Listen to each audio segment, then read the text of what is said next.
Hello, everyone. I'm here with, Kodi.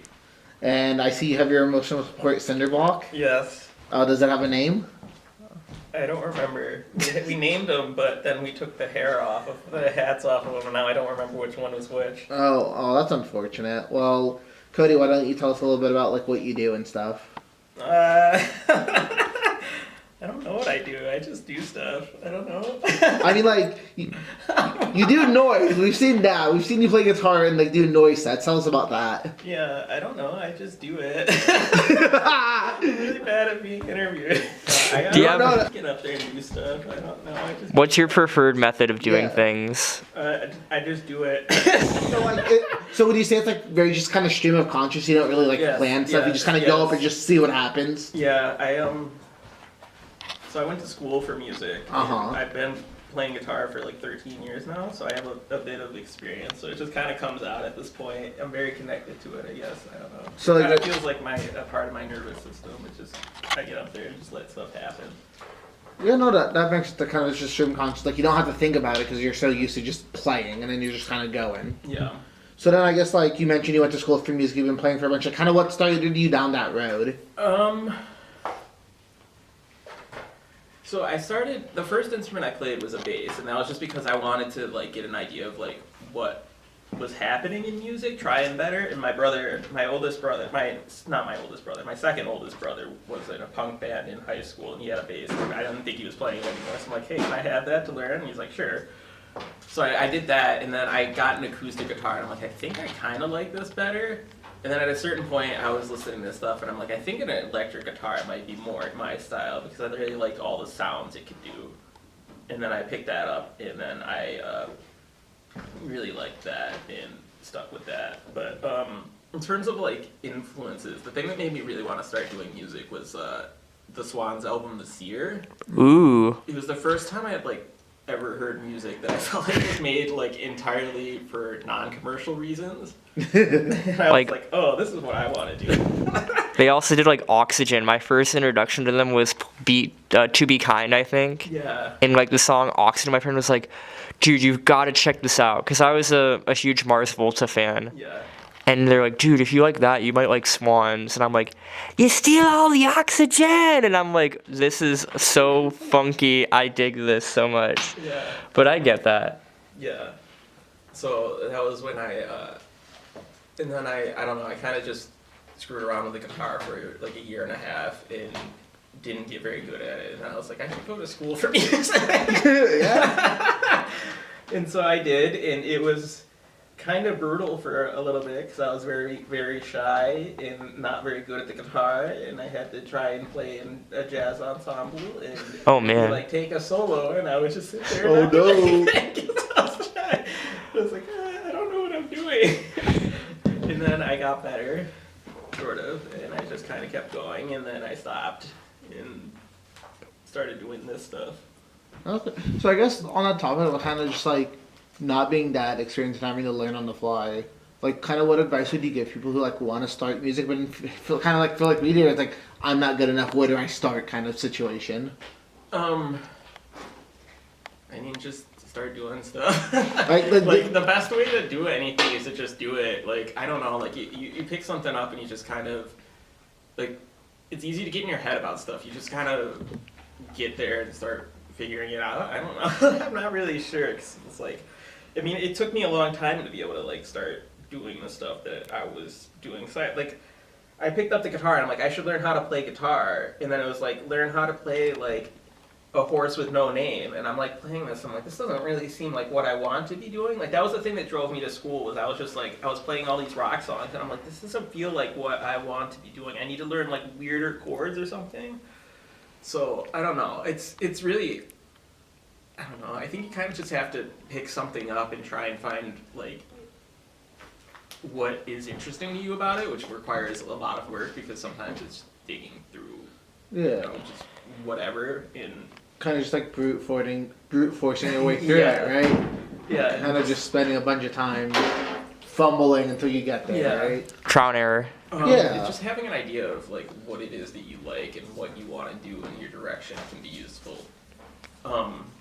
I feel like one of the best pieces of advice I ever got was my guitar teacher. I went to FLCC, and my guitar teacher there is still a friend of mine. We text occasionally, and he told me once that like practicing isn't just about like the instrument. It can be like reading a book or doing all this stuff, and that was probably one of the best pieces of advice. Like most of the like stuff that has influenced me is not like, or that I felt like has made me like a better musician. It's not been like necessarily practicing, but just developing the idea of like what I want to do and what I'm trying to do. And a lot of that was like reading about what other people were doing and what they were trying to do and like how they were doing that and stuff like that. So kind of like more the theory behind it. A little bit, yeah. Okay. Just like knowing like why people did the things they did, and that like, oh, like, because I don't want to even just say like the theory, because it is theory, but it's not like the music theory like you would learn in school, because that kind of is an abstraction, and a lot of times it's not, like, it's kind of this way of taking an idea of like somebody did something for a reason, and then they're trying to fit it into this concept of like this like kind of more abstract reasons, but like sometimes there's just like practical reasons why people did stuff, and like it's like in jazz, like you get a lot of like you get a lot of these like I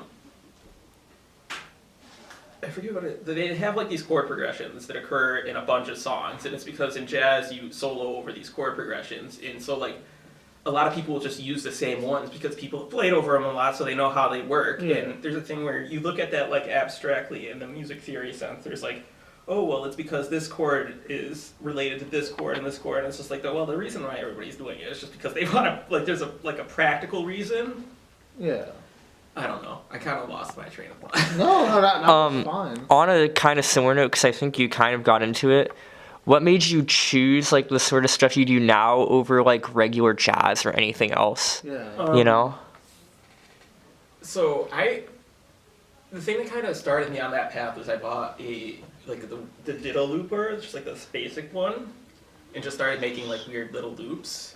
Mm-hmm. And I really enjoyed that. And then at the time I had only encountered improvisation in a jazz context, so I was like, oh, improvisation is just when you get like chords and you play like a melody over it. And then I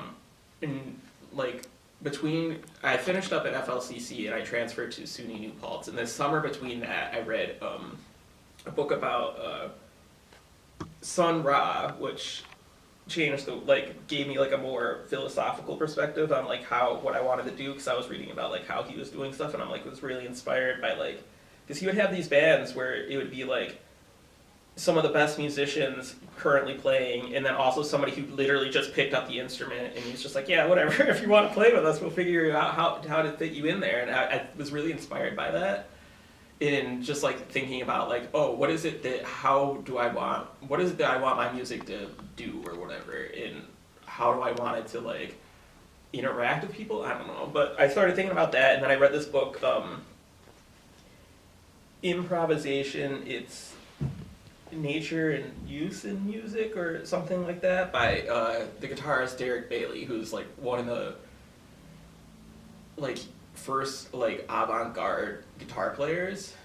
And I was like, oh, I read all about, and it's all about how all these different improvisational practices like Indian music and all this stuff, and I'm like, oh, I can just improvise music, because at the time I was thinking about getting into like composing music, and I'm like, I liked doing that, but I'm like, oh, I got the most satisfaction out of improvising, and I'm like, oh, I can just improvise everything. I don't need to like sit down and write it all out or have it be fixed. I can just like, I can improvise it, and that can be the thing.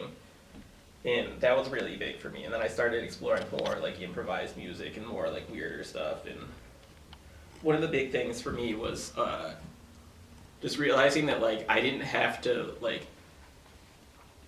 was turning my brain off to the idea of like bad sounds. Like it's just like just listening to a sound and being like, oh, like this doesn't, because in like most cases like a sound isn't going to hurt you. You just have this reflex of like, this is bad. And it's just like, I can turn that off. I don't need to like have that response to a sound or whatever. And then once I did that, I just started hearing things more like openly. One of the other big influences for me was Ornette Coleman, the free jazz saxophone player. one of the things he talked about was this idea of like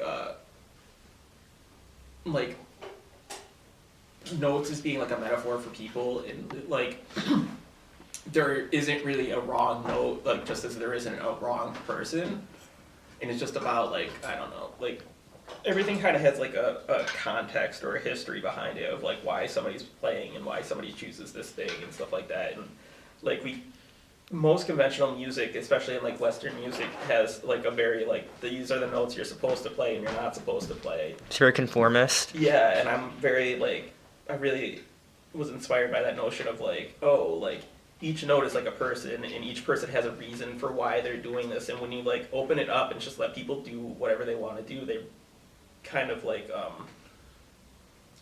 you can get all this different history and stuff like that. Like I was thinking about that a little bit.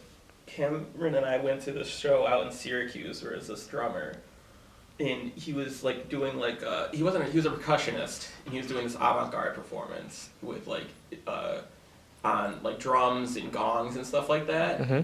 And he was, I think, originally from Japan. Osaka, yeah. And I kept like listening to his music, and it was really impressive because he was just playing like a drum set, but I could hear like free jazz bands in it. I could hear like the history of like some Japanese music and stuff like that, like all this tradition and history in it, and it was really like powerful. And it's like I don't know, like everybody has their history and their stuff that they bring to it, and when it's like you get into like, oh, you need to play in a key or you need to play this way or whatever, it's reducing like the possibilities of what people can be, I guess. I don't know. Yeah, no, that's fair. And like thinking on the train of inspirations, because obviously you just took a bunch of like music that's inspired you and stuff. Is there like any non-musical influences that like feel like affect your work and everything, right? Oh yeah, I'm very influenced by David Cronenberg, the filmmaker. Oh yeah. I've only seen half of his most recent film, and there's another short film I haven't seen, but I've seen everything else. I've read like 3 books on him. I've written him a couple of letters, which he's never responded to. One day we'll get there, one day. Yeah. But yeah, because my work is, I'm very interested in like technology, especially like in like our relationship with it, especially like nowadays. Like I kind of like if you listen to a lot of my like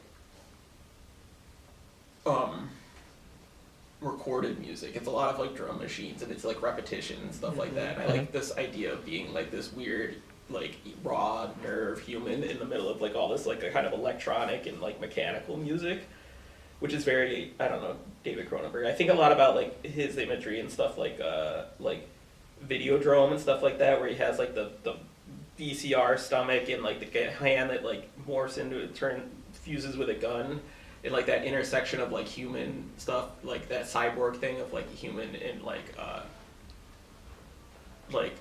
technology. But I like it in his movies because it's very messy as opposed to like the very clean kind of cyborgs you see in like other stuff. Yeah. Where it's like all these things are there. It's like this interweaving of like metal and technology and like the human body in this way that's kind of imperfect. Yes, and I like that. And I don't know. Similarly, also very much in the same line is Tetsuo the Iron Man from Japan.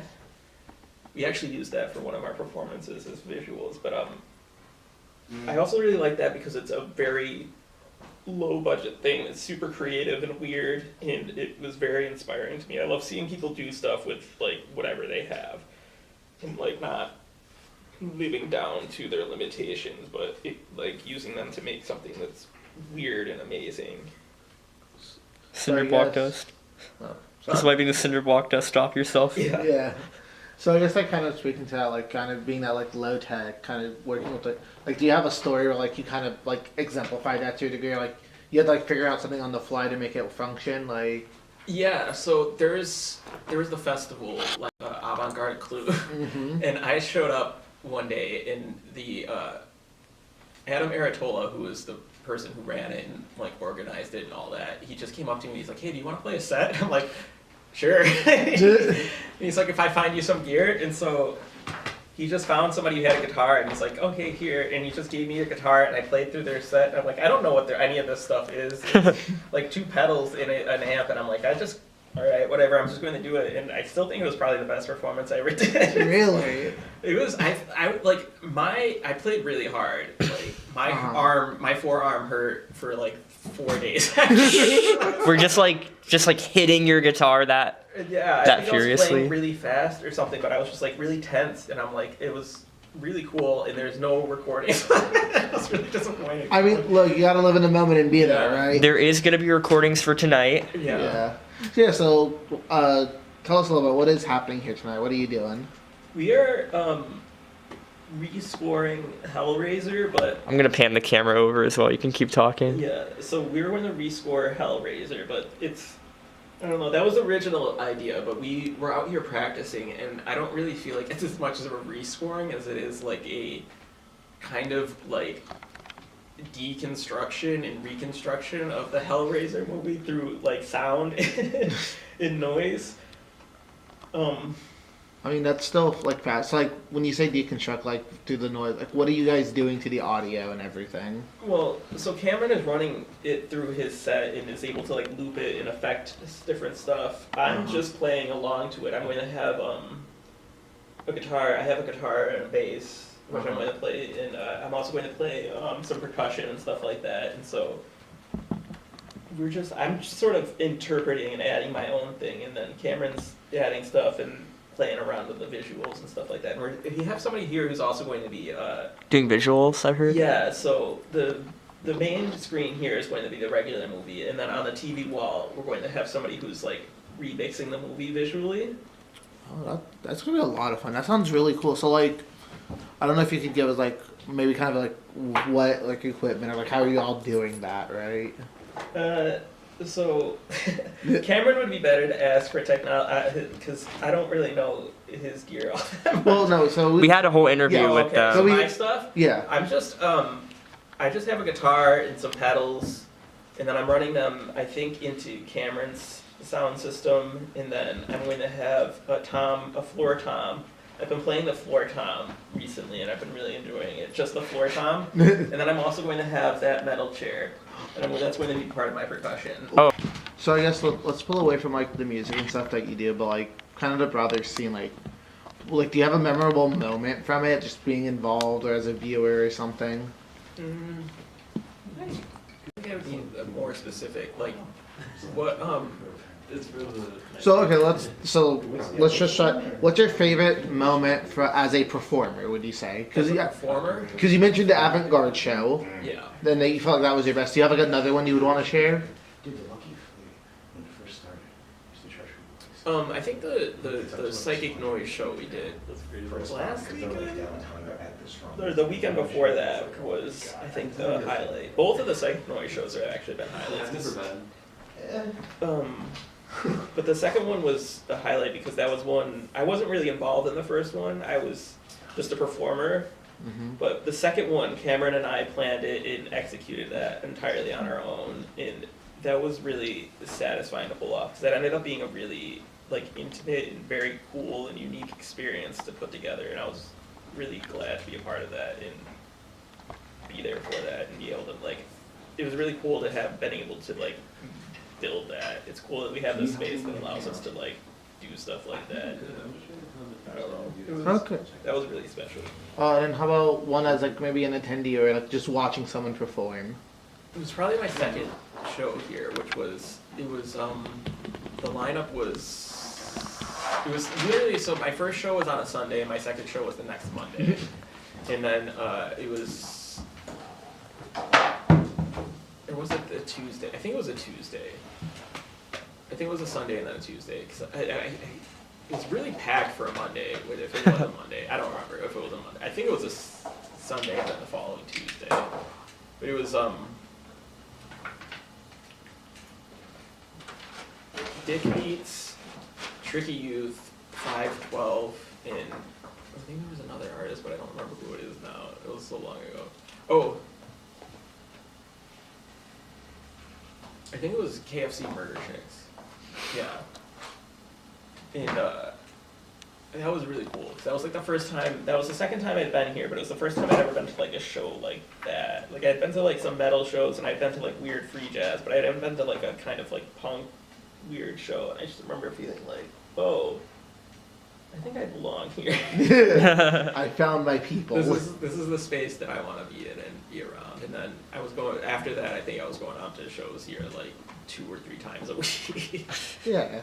And then I helped build the projection screen, and then started getting more involved in the back end and volunteering and stuff like that. And eventually started running stuff my own. So can you actually tell us about like you doing that volunteering and running stuff on the back end some more? Yeah, I just wanted to like. So I was very socially anxious and shy, and I'm like, I would come out and I wouldn't talk to anybody, and I'm like, I feel like I should be putting myself in situations that force me to interact with people. So when opportunities came up to do stuff, I was just like, yeah, let's do this. I'll go out and do this and be super awkward and shy. And so I started. That was the first thing I did, was coming out to help with the projection, and then I was doing like, I think there was like a cleaning day I helped out with, and then I decided to try and do door because I was like, I'm very shy. I don't want to like have to interact with people. But then I did it and I had a lot of fun. It was really enjoyable, and then I just kind of moved on from there. I started learning how to use the sound stuff and doing everything, and then Cameron and I became friends, and I started helping out with a lot of his stuff and just kind of learned through that. And then in January, Sasha was like, "Oh, yeah, I think you know enough. She'll have you like give you access or whatever," and so now I can run stuff. Okay. We'll go for another 10-15. Okay, so that's like such an interesting like way, kind of like the power of DIY, because like you said, like you were involved, you didn't know anyone, and you just showed up and just did stuff. Yeah. Yeah, I just kept showing up. Yeah, but I think that's also just like a great endorsement for like kind of the local, like the scene, right? Where it's like you don't have to be anyone; you can just show up and put in the work. Yeah. That would lead into like a question like, what does the scene mean to you in that case? Like, what does it mean for you, kind of as someone who was awkward and didn't know anyone, and now like you run back in and you're kind of like a face within the scene, right? People recognize like, oh, that's Kodi. Yeah, that's so weird to me. 'Cause I do get that where it's just like somebody's like, oh, hey, Kodi, and I'm like, I don't know who you are. We did a Renegade show at the incinerator. Yeah. And a few we had days to get ago. stuff from here, and it was during a hardcore show. I think it was during a punt show and stuff like that, and there was packed. I remember that. So all of a sudden somebody just like stopped me and like grabbed my shoulder, and like I looked over and they like waved at me, and I'm like, hey. I had no idea who that was. And you were in like, I was at a show and somebody's just like, oh hey, it's been a while since I've seen you. I'm like, yeah. And you were in the chat like, oh, is somebody seen my cable heist? Yeah. That was like, it felt like a heist because we were like. I remember watching y'all do that. It was being like, this is so. Cause yeah, it was like you're trying to navigate through everyone, grab stuff, and get out to the U-Haul. Yeah, that was very fun. That was a very special night too. But yeah, I forget what the question was. Well, what does the scene mean to you? Like, yeah, tell us about it. It's just opportunities. Opportunities to meet people and just like do stuff, and like, I don't know, I've always had this kind of like, I'll just do it myself kind of mentality.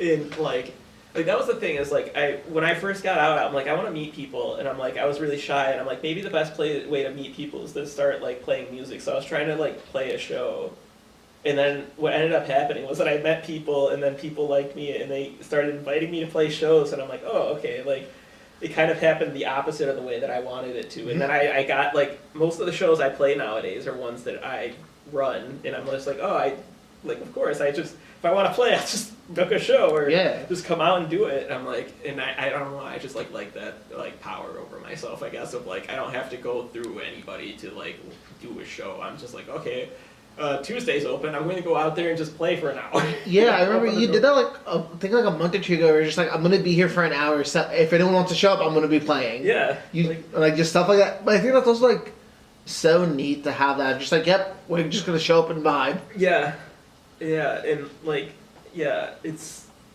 it's fun, and it's just like low pressure, and just being able to do a thing the way you want to do it. Like even this, like Cameron just texted me last Monday and was like, "Oh hey, do you want to do some rescoring? Here are some movies I was thinking about." And I'm like, "Yeah, sure." Yeah. And then we did this a week later. Like, it's very cool having that power to just like have an idea and then just be able to like do it. Like I just remember like, even like when I had that idea of like I was just like I want to be playing more shows, and I was thinking like, oh, I need to start like contacting people, and I'm like, no, I don't. I can just come out here and do a show. Do it yourself, right? Yeah, I can just do whatever I want. Like, and I mean, I'm still like booking shows, and like I have stuff coming up in the next few months and stuff like that. But like I'm not just planning on doing all the stuff that I, like this, but it was just cool to be like that. I was just like, oh wait, like I don't have to do this the way that I feel like I need to do this. I can just do this however I feel like I need to do it. I want to do it.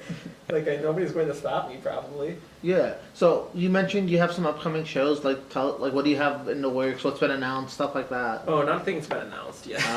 Well, I mean, if you can't share the details, you don't have to. But like, if there's anything you can talk about. I have a lot of collaborative stuff coming up for myself, at least. I've been talking with like I'm not going to give specific details, but I have at least 2 shows coming up that are where I'm going to be performing with other people, and I'm very excited about that. We are also planning on. Our idea is to do this more often too. Yeah. It's like rescores. We have people who are also interested in contributing that we're very excited to have. It will be very cool. So that's some other stuff that's going to be exciting. So sorry. Not Okay, because kind of on that, if people wanted to like find what you're doing, because you mentioned you have some recorded stuff and you're performing, like what's the best way for someone to like kind of keep up with what you're doing in that regards if they wanted to? Probably Instagram. I haven't released any recorded music in like 3 years. The only things I've released this year are a couple of like live recordings that I made with this like a Zoom personal recorder that I don't know where that went. I'm very sad because I just bought it in like January. Oh no! I think it's just somewhere around my living space. It's just like it fell under the couch or something like that. But I've been looking because that was the last place I remember was pulling it out and being like, oh, I need to like take this recording I made off of it, and then not doing that, and then it just disappeared. My fear is that I accidentally left it here sometime and someone took off with it. And they have an hour of music I recorded when I was out here practicing for a show. But but nowadays most of my stuff I just post on Instagram if I'm doing stuff. But also I post a lot of raccoon videos and a lot of shit. It's true. Honestly, all of it pretty good. So for those who want to know, what is the Instagram account called? It's Kodi, Kodi, will die evil. Like I was born evil and I will die evil. And that's pretty much how everything I think all my stuff is my contact. All my public stuff is that same username and stuff like that. So if you want to find me on Discord or Blue Sky or I don't have a YouTube. I should probably get a YouTube. Or Bandcamp. Yeah, Bandcamp. That's also CodyWillDieEvil.bandcamp.com. Or yeah, I think that's how it goes. But you can just search Kodi Will Die Evil and you'll probably find it. You'll probably find all of my stuff. Do you have any shout outs you want to give? Yeah. Anyone you want to shout out? Any... Actually, one other thing. Where did that like title come from? Kodi was born evil and will die evil. Like, what is that from? It was something I posted in Discord. I just said there was something where somebody was like, "Oh, you're very nice," and I'm like, "No, I was born evil. I will die evil." I actually say that a lot. I like the expression "I was born blank and I will die blank." It's just a very powerful thing to say. I think it was one of the first things I said in the DIY Discord was I was born sockless and I will die sockless. So yeah, shout outs. Yeah. Shout outs. Anybody, anything, any place. It's so intimidating. You want to shout out the Psychic Garden? Yeah. Shout out to the Psychic Garden. I want to shout out Kodi. Kodi is awesome. That is important. You gotta love yourself, right? Yeah. Shout out to like everybody who shows up. Shout out to May. May's wonderful. Yeah. They're so awesome. Yeah. Shout out to Cameron for helping me with stuff.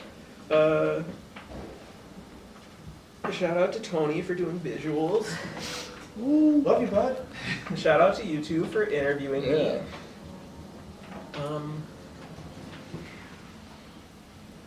I really want to shout out Saddam Hussein. I think it's very inspiration. I don't know if we can do that one. We're just keeping it real, man. I mean, Yeah. fair, we might have to get that. We'll see. We'll see. That's Yeah. your diva. Thank God for Saddam Hussein. Cody in a nutshell. Yes. So I have one more question before we wrap up. So Why is Saddam Hussein my hero? no, we're not asking that. We, Close. Is it the one about the aliens? no. Oh, dang. I mean, we could ask that one too. I think you go- we'd you have go a lot of first. fun You with go that. first. So we have one serious one, one silly one. We'll go with the serious one out the way. How would like childhood you react to seeing what you do now? I think childhood me would be very confused. No, that's it. Like elaborate. Like I didn't even listen to music until I was like 16. And, like even like growing up as like a teenager, there was all the like I didn't really jive with like the electric guitar at all. Like I always see it and like you like it was like it was very much like kind of I associated with like a jock, like very masculine thing. I just didn't relate to it at all. Yeah. So we got up to be like I think about this a lot where I'm like, oh, like I'm a guitar player. He was like doing weird stuff and I'm like, I don't know. I probably appreciate doing the weird stuff because I always liked weird stuff, but I was like I wasn't a super artsy kid. I just played video games a lot. Mood. And that leads into my question of the last one I'll ask. If you had to show aliens one song, what would it be?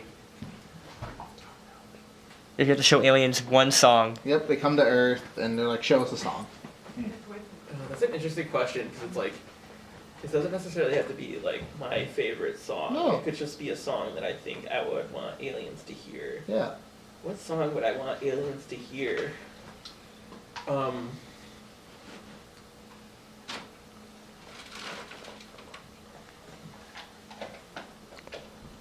one of the people we asked this to had a lot of answers.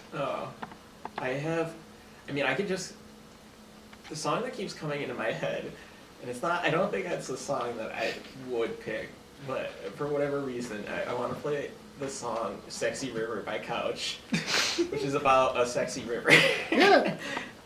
And it's this really weird, like, the song where this guy's just like rambling about the sexy river. Fair enough. You should hear it. But, no, I think that's entirely reasonable. Thank you for your time. I'm gonna let you go because you got the show you're about to do. Thank you so much. Get to do for sound. Yeah. And thank you to the Cinder Block for being here. Oh Obviously. yeah! Shout out to the Cinder Block. Woo! We're good. Thank you. Thank you so much, Bye. Cody. Yeah.